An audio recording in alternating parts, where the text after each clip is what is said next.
Hello everyone! Welcome to our YouTube channel! Hello! So eto po, nandito na kami ngayon sa Dubai Safari Park. So, since nakabakasyon pa po kami, eto, tinitry namin explore yung mga lugar na hindi pa namin talaga napuntahan dito. yes. So parang ano to, no? Malaking version ng zoo. Oo. So, actually, syempre, wala pa rin naman kami idea. So, guys, kung gusto nyo malaman kung anong meron dito, please watch till the end of this video. Pasyal na tayo!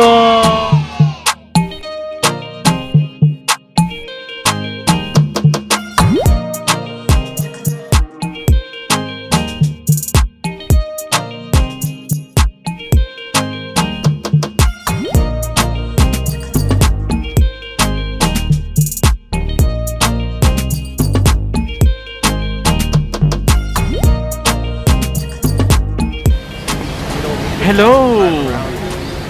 So sasakay tayo ng ano, no? Parang safari bus.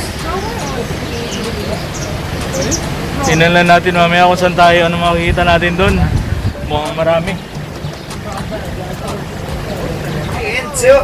Into the water to see the third largest land mammals. Any guess? But these are the common hippopotamus. They are over there to the right side. On the corner of this exhibit, out of the water. They are still feeding on the grasses.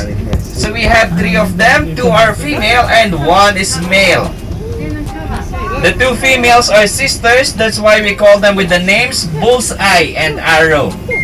Even the names are so connected and related to each other. Once you want to hit a bullseye, you have to hit it with an arrow. Oh, nice. Numbers in one day. And they can even hold their breath under the water for about 5 to 7 minutes. So given those information, do you guys can tell me that the hippopotamus can swim?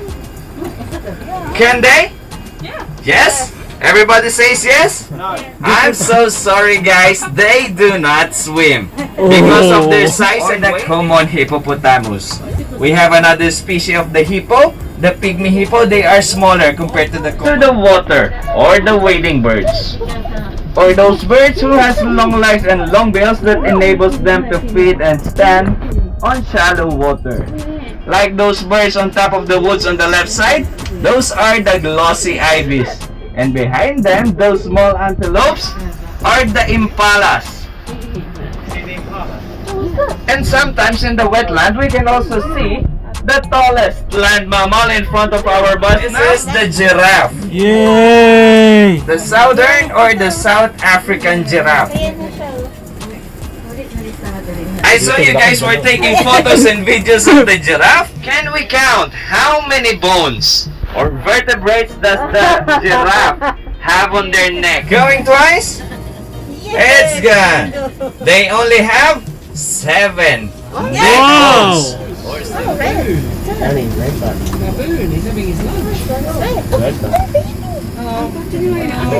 You see that big guy over to the left side? The one with the most hair, the white-haired one. The biggest one, he is the arbab. Or he is the boss, he is the leader. You might have noticed they have big butts. Those are what we call the sitting pad of the baboon.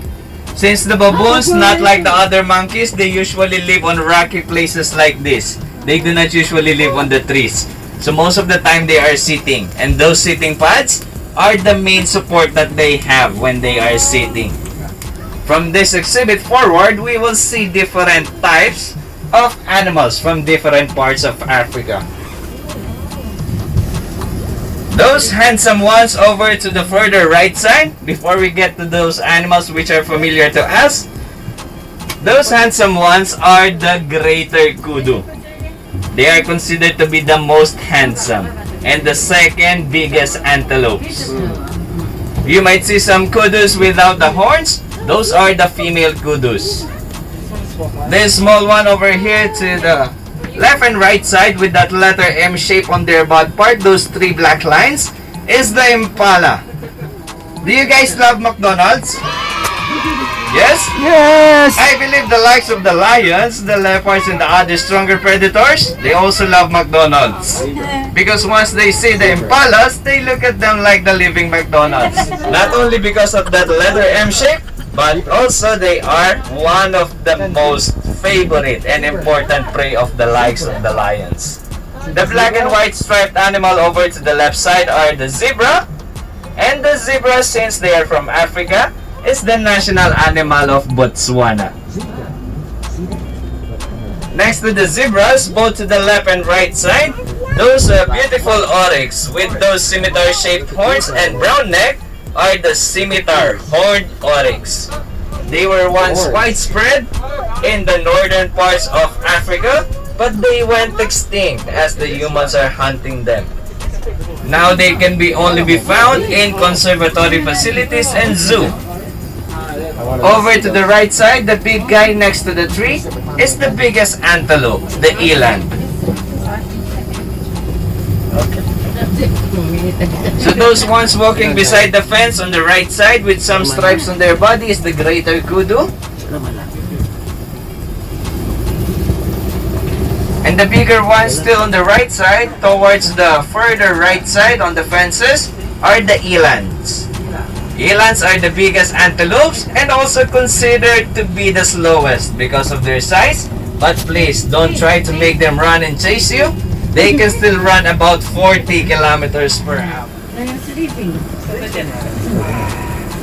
Still a bit sleepy, still early in the morning for them.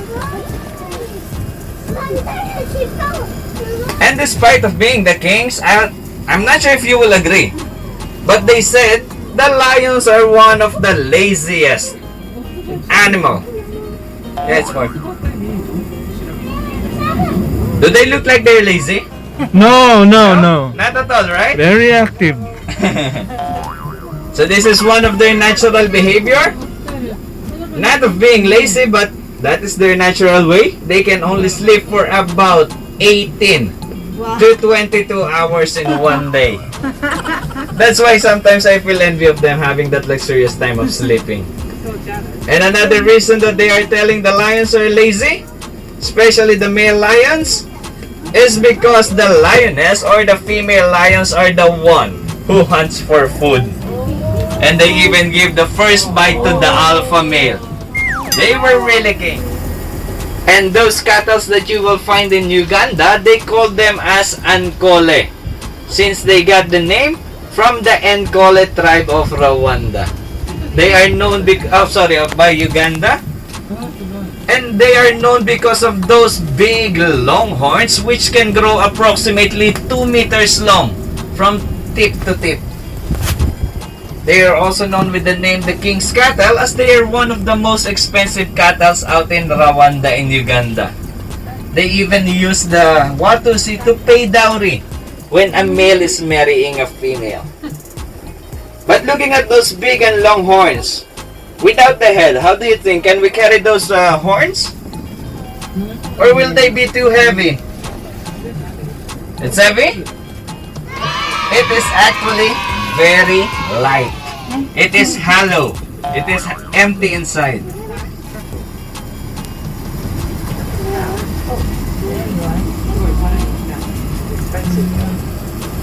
It is an expensive one. As per one of my Rwandan colleague, a good condition and a healthy Watusi may cost around 15 to 20,000 UAE dirhams. One of them.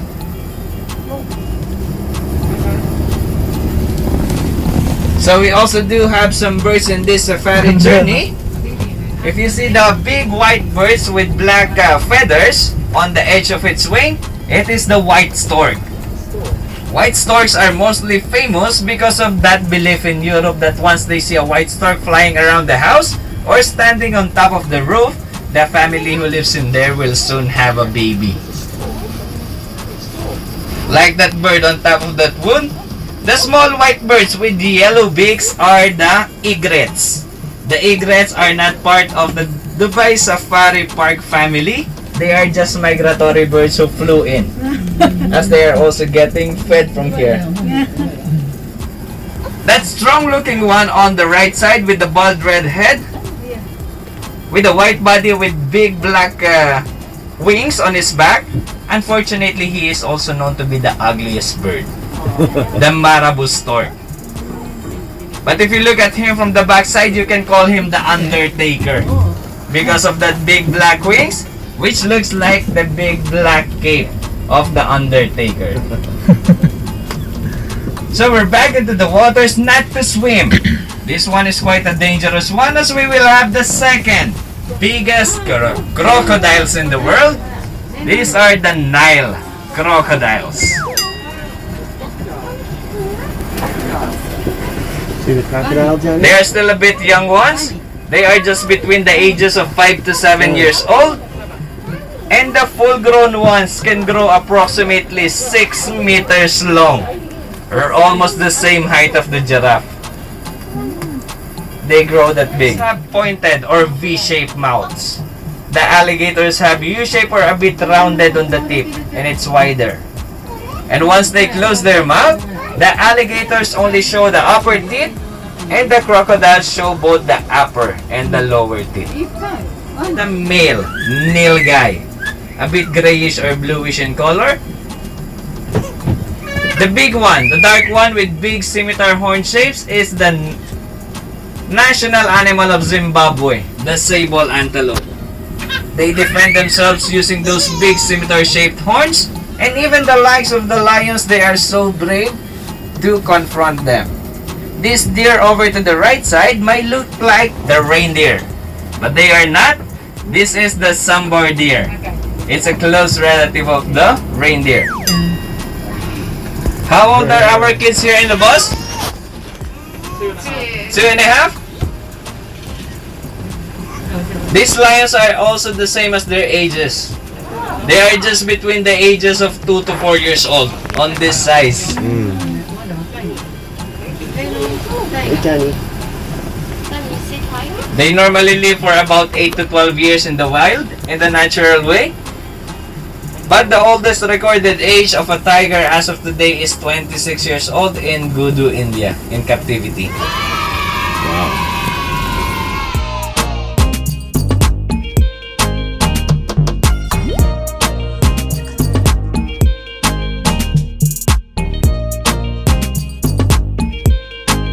Why they're not flying? They are territorial birds. They tend to keep their territories with them. Over to the right side, the smaller ones are the female and the young black box. If you remember the black box on the bachelor's party or in the bachelor's group, they have horns and they are darker in color. As they grow older, their color changes to dark brown or almost black. Over to the left side, without the antlers, are the female and the young sambar deers. Or those ones who looks like the reindeers.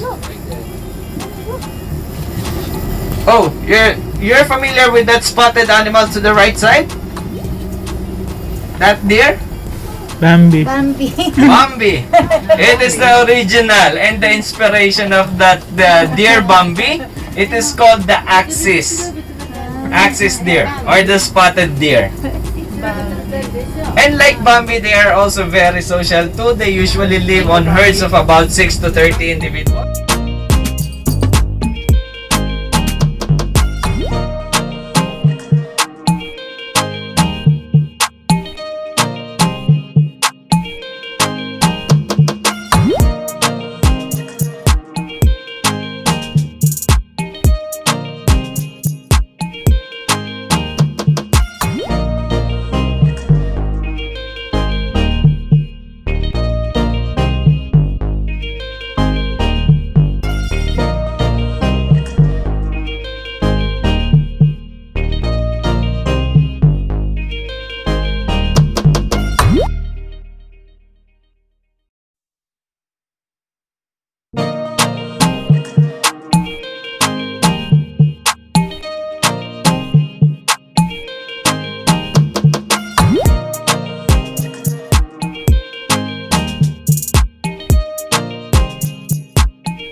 sleeping or they might look lazy, but they are not so lazy actually.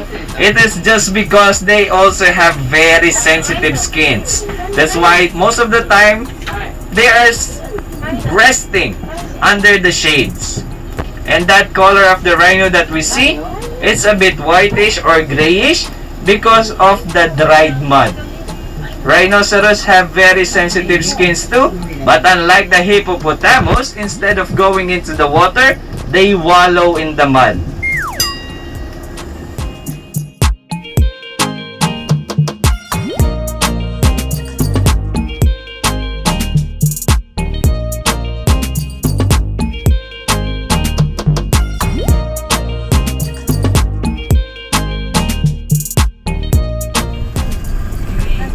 Is it handsome?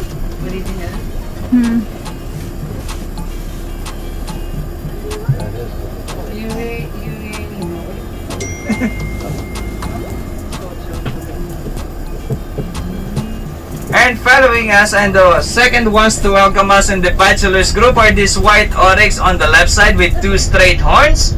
This is the almaha, or the Arabian oryx, the national animal of the UAE.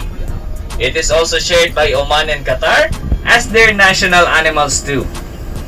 That's why if you see, or if you look at the logo of Qatar Airways, you will see the head of the almaha in there. Those two playing with their horns, a bit dark, the smaller ones with white bellies, those are the Indian antelopes or the black box. Oh, so we have a lot of animals under this shade. The smallest ones with the corkscrew shapes are again the black box. The ones with the brown neck with the scimitar horns are the scimitar horned oryx. This one was trying to cross in front of our bus, a bit brownish in color with two spiral horns, is the addax. The horse-like animal with two short horns is the male nilgai, a bit grayish or bluish in color. The big one, the dark one with big scimitar horn shapes, is the national animal of Zimbabwe, the sable antelope. These two are feeding also, together with the addax.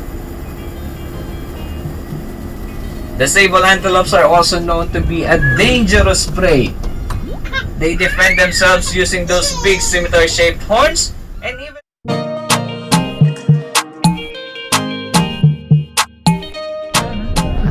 only the cheetahs have this special feature on their faces. Those tear line mark underneath their eyes. It acts like our sunglasses. It helps them reflect the sun's glare, especially when they are running.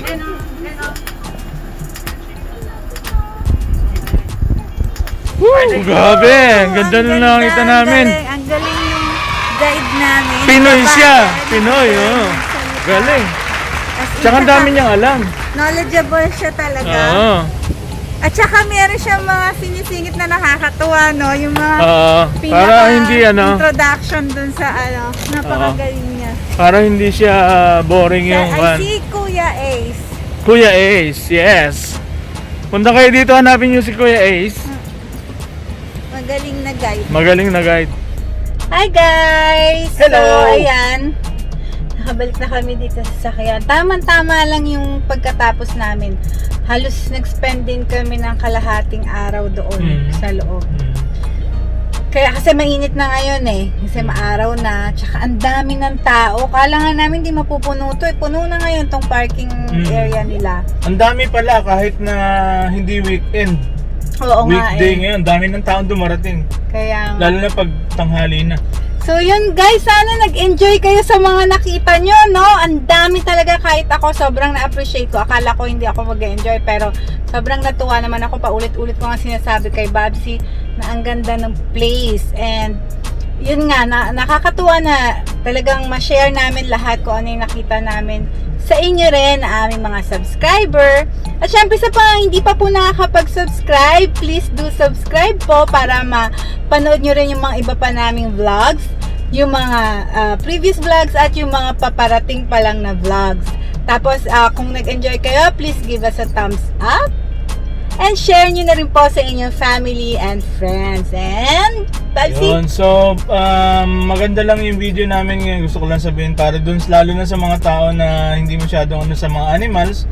Gaya ko, ang alam ko lang yung kambing, pusa, aso, tsaka kalabaw. marami pala. Marami pala, ang dami ko natutunan actually. Merong galing. Pinoy doon, napakagaling na si Kuya Ace. Oo, so shout out siguro sa kanya kung mapanood niya to. No? So, yun lang. Don't forget to hit the notification icon para lagi kayong updated. Marami pa kaming video parating. Okay, so until then guys, Bye!